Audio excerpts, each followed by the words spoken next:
காணாமூரிங்கிற பால் சேரவரை நீ பாத்தியா? சொன்னியா என்னோட மூக்க நீ அழுதுற. ஆமா நான் தான். ஒரு நிமிஷம், இப்ப நீ என்கிட்ட என்ன சொன்ன? இப்போ சொன்னியே நம்ம சேர்ந்து போலாமான்னு கேட்டேன். எழுதுடியா? சரி பரவாயில்ல.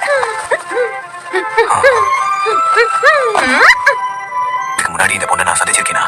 இதுக்கு முன்னாடி இப்படிதான் இருந்தாளா? அதுவும் புரியல.